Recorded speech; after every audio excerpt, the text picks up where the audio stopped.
The first thing I think when I hear the name Sybyl Atwood is boundless energy, and optimism is another word that comes to mind. I would say that she's also known for her belief in the underdog, people that are marginalized in society, people who are poor, maybe the LGBT community, religious faiths that are not the predominant faith in the United States. She was always looking for ways to help those people, and so I think of her as a progressive person. I think of her as a champion for social justice, a champion for economic justice. This is a woman who came of age in the 1930s and 40s in the American South, which at that time was still very segregated by law and by custom for African Americans. And she was a champion of their rights and moved north to Chicago and then on to Flint. And she was really looking to help the underdog. So I think of her boundless energy even when she was ill with cancer. She was using her voice and her energy to make things better in the community. So I think of someone who is just really energetic and always looking to make the world a better place, especially here in Flint. When I hear the name Sybyl Atwood, I think of compassion with leadership. I really think that she had this quality about her that you just couldn't stop listening and you couldn't respond to what she was saying. She was very influential in my life. Greatness. Sybyl is and was this incredible person that just exuded dynamic personality. She was easy to talk to, great to listen to, and when I hear her name, that's where I kind of go to. The Sybyl Atwood that I know worked for Resource Genesee as a volunteer coordinator. She was really a connector of people. She had no problem telling you what she thought, and you were going to listen to her. So she was really powerful, and she made Resource Genesee a force of good for this community.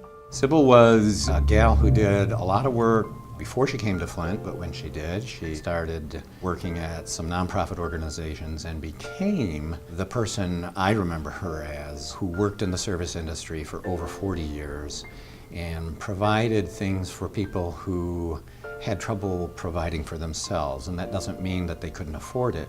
It might mean that they didn't know where to get it. It might mean that they struggled just trying to connect themselves to a resource.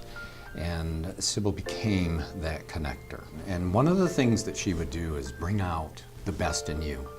And when she would do that, it wouldn't be easy. Quite often you might find yourself getting mad at her because of what she was asking. But the thing about it is, you couldn't be mad at her. You could only be mad at yourself because she wouldn't ask you to do what she knew you couldn't do.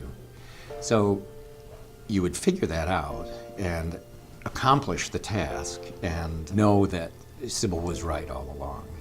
And that's a personality trait that I've rarely found in people.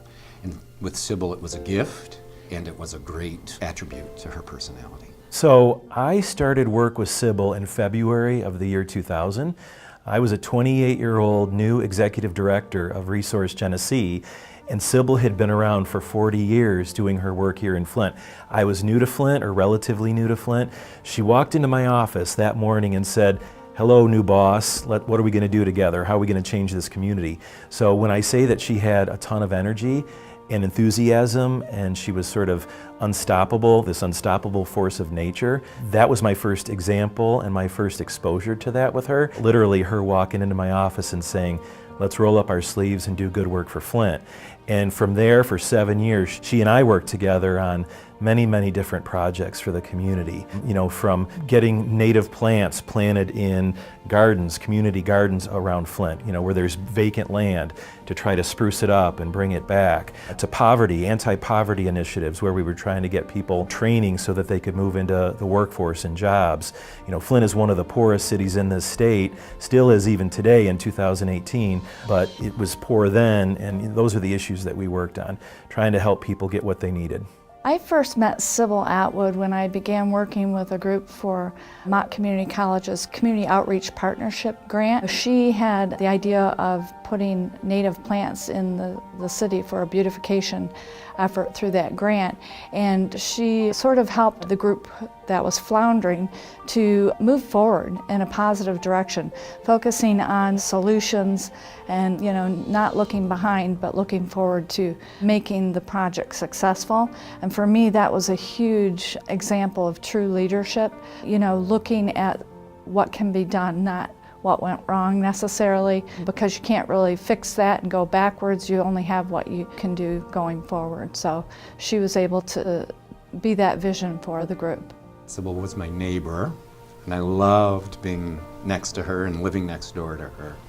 She made living in Carriagetown a true joy. She was wonderful to share dinner with and have dinner parties with, and she went way outside of the box in terms of creating friendships and long-lasting relationships. And I was blessed and happy to be part of her inner network.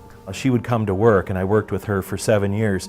She would come to work, and there were days where the chemotherapy and the cancer treatment was really weighing on her, but she would literally be at her phone and at her desk answering calls, connecting people with resources, bringing people together in the community, but then she would take a rest and lay on a cot in the office so that she could get her energy back, and then she would be back on the phones.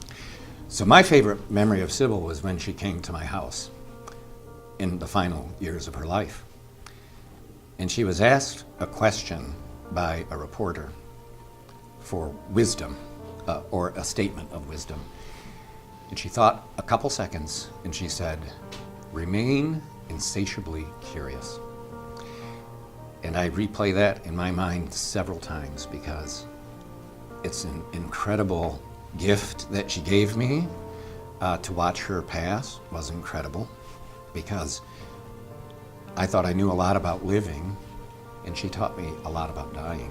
And it's very hard for someone to do that. So one of my favorite memories is being with her in that transitional phase. What would I like to say to Sybyl?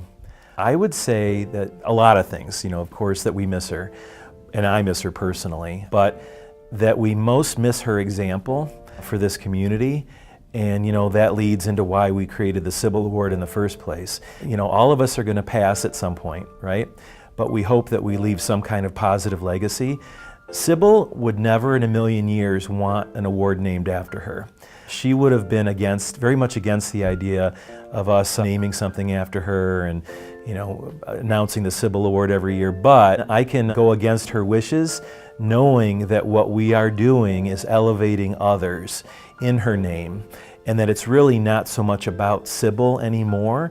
It's about people who exemplify her spirit, her determination, her energy around helping this community. So I would say to her, thanks for setting an example. You know, she was a woman who was in her 70s when she passed away, but she had started out in the rural South. She was a progressive person, believed in civil rights and, you know, bringing people along who'd been kept out of the mainstream. So she came of age at a time where that was not easy.